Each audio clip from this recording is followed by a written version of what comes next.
Jason continues our team coverage of the final week of the session with eCapitol News Director Shawn Ashley, discussing major new legislation and how it's going to affect you.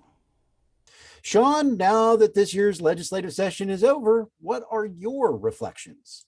This session was rather interesting because of the way it developed. There were a lot of bills considered early on, and there was a lot of hard work, and things were moving very, very quickly. But as we neared the end of the session, things slowed down because lawmakers had put a large number of bills on the governor's desk, and they were able to work through the budget and some of the later issues at a slower pace, and still ended up putting more bills on the governor's desk than they ever have before. On the last day of the session, a medical marijuana regulation bill created significant debate. What was in Senate Bill 1033? Well, not only was this bill debated on the last day of session on Thursday, it had been debated on the Senate floor the day before as well. And it had actually failed on Wednesday, 20-24, but its author was able to save the bill and bring it back up for reconsideration on Thursday.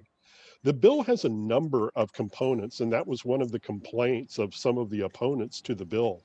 It addresses the distance from schools, 1,000 feet. It also addresses ownership of medical marijuana facilities, except for dispensaries, essentially limiting out-of-state investment in those facilities. And it does a number of other things as well that had some members concerned.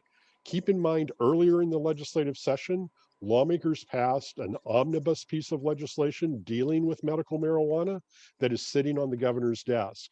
They're waiting to see if he will sign it. And some members said we need to see what the governor does with that before we consider any future changes to those regulations. The guardrail bill for managed care organizations, which will oversee the state's Medicaid program, was allowed to become law without the governor's signature. What does it do? As you said, it's guardrails. The proponents of the measure said that it takes elements of the request for proposals that were sent to these various companies and makes them parts of state statutes. Now, these components guide things such as payment guidelines, limitations the companies are able to impose on care, and a whole list of other issues related to managed care in the state of Oklahoma.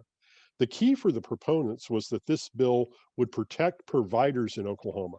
If you recall back in the 90s when Oklahoma tried Medicaid managed care, it largely failed because it mistreated providers. They weren't getting paid on time and they were being limited on what they could do, so they withdrew from the program. Shawn, as always, thank you very much. You're very welcome.